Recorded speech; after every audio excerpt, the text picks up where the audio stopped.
लगभग 14 साल पहले मणिपुर की राजधानी इम्फाल से 20 किलोमीटर दूर एक गांव की पहाड़ी पर दो बच्चे धूप की तपन से पसीने में लथपथ खड़े हुए थे। जरावन की लकड़ियां लेने निकले 16 साल के सना तोम्बा और उनकी 4 साल छोटी बहन को समझ नहीं आ रहा था कि अब करें तो क्या करें।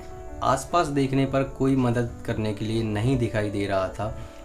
सना तोम्बा उस लकड़ी के गट्ठर को उठाने में असमर्थ था। तभी पीछे से आवाज़ आती है, मैं उठाऊं क्या? सना तोम्बा पीछे मुड़कर देखता है और देखता है ये तो उसकी 4 साल छोटी बहन है।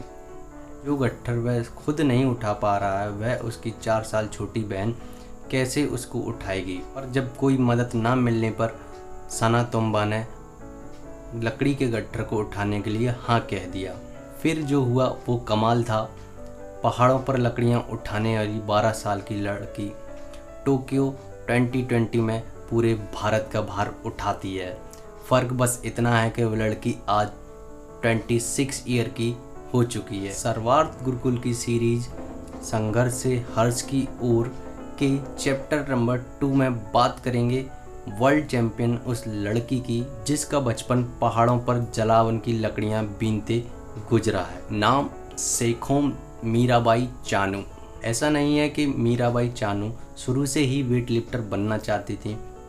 उन्हें तो तीर अंदाजी का खेल पसंद था, पर कक्षा 8 तक आते आते उनका झुकाव वेट लिफ्टिंग की तरफ बढ़ता चला गया, क्योंकि कक्षा 8 की किताब में मशहूर वेट लिफ्टर कुंदरानी देवी का जिक्र था। इम्फाल की ही रहने वाली भारतीय वेट लिफ्टिंग चैंपियन कुंजरानी देवी इतिहास की सबसे डेकोरेट महिला हैं। यानी कि अगर सीधी बात करें, कोई भी भारतीय वेट लिफ्टर महिला कुंजरानी देवी से ज़्यादा मेडल नहीं जीत पाई है।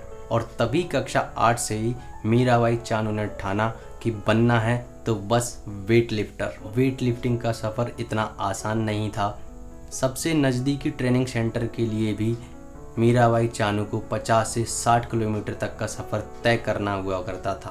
पीडब्ल्यूडी में निचले स्तर पर काम करने वाले पिता और एक छोटी सी दुकान चलाने वाली माँ इतना नहीं कमा पाते थे कि उनकी ज़रूरतें पूरी कर सकें। अगर ऐसे ही संघर्ष की कड़ियाँ मीराबाई चानू को अगर उस समय रोक लेती तो शायद आज दुनिया इतनी भौचक्का ना रह पाती।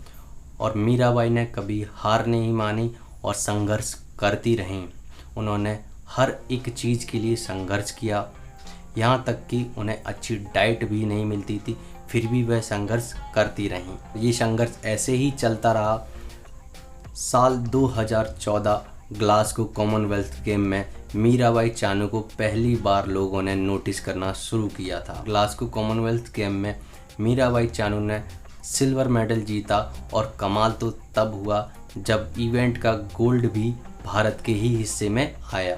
जाहिर है कि जब ऐसा होता है तो लोग गोल्ड को ही ज़्यादा अहमियत देते हैं, और ऐसा ही हुआ मीराबाई चानू के साथ। मीराबाई चानू के मन में गोल्ड की कमी खलने लगी और ये कमी पूरी हुई साल 2016 में रियो ओलंपिक में जाने के लिए ट्रायल चल रही। इन ट्रायल्स की निगहबान थी कुंजरानी देवी, वही कुंजरानी देवी जिन्हें देखकर मीराबाई चानू ने वेट लिफ्टिंग करने का ठाना था। बस फिर क्या था, मीराबाई चानू ने दम दिखाया। हाल में चल रहे ट्रायल्स में नेशनल कोच कुंजरानी देवी का नेशनल रिकॉर्ड तोड़ दिया। 12 साल पुराना रिकॉर्ड तोड़ने के बाद मीराबाई चानू एक उभरता सितारा बनी और उन्हें रियो ओलंपिक में गोल्ड का दावेदार माना जाने लगा। लेकिन रियो में तो सब उल्टा ही हो गया। मीराबाई चानू अपने क्लीन एंड जर्क के तीनों राउंड में नाकाम हो गईं और वजन उठा ही नहीं पाईं, और इस कारण मीराबाई चानू को कई सारी निंदाओं का सामना भी करना पड़ा। पर मीराबाई चानू थमी नहीं और रुकी नहीं, संघर्ष करती रहीं और उन्होंने कहा कि मैं फिर वापस लौटूंगी, और अंधेरा कब तक, सूर्य नहीं उगता जब तक। साल आता है 2017 वर्ल्ड वेट लिफ्टिंग चैम्पियनशिप, और लोगों को लगा शायद मीराबाई चानू रियो की तरह यहाँ भी हार जाएंगी, पर ऐसा हुआ नहीं। मीराबाई चानू ने यहाँ इतिहास रच दिया। वर्ल्ड वेट लिफ्टिंग चैंपियनशिप में गोल्ड जीतने वाली वह दूसरी भारतीय महिला बनी। साल 2018 के रियो ओलंपिक में मीराबाई चानू ने अपने मेडल का रंग ही बदल दिया। साल 2018 के रियो ओलंपिक में 196 किलो वजन उठाकर मीराबाई चानू ने गोल्ड मेडल अपने नाम किया।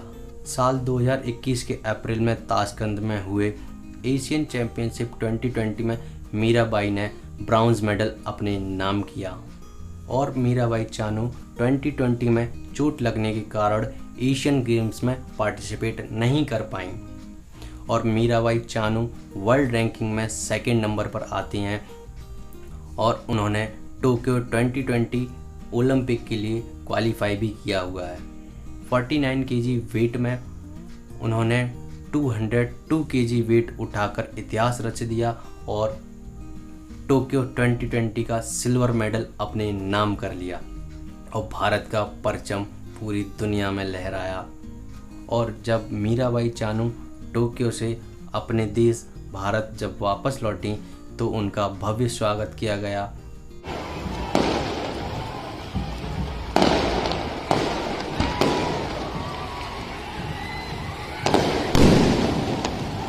तो दोस्तों, ऐसे ही संघर्ष की कहानियाँ देखने के लिए हमारे चैनल को सब्सक्राइब जरूर करें और हमारी नई सीरीज संघर्ष से हर्ष की ओर में आने वाले सभी ओलंपिक खिलाड़ियों के लिए चीयर अप जरूर करते रहें।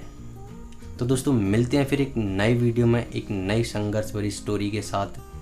तो जय हिंद, वंदे मातरम।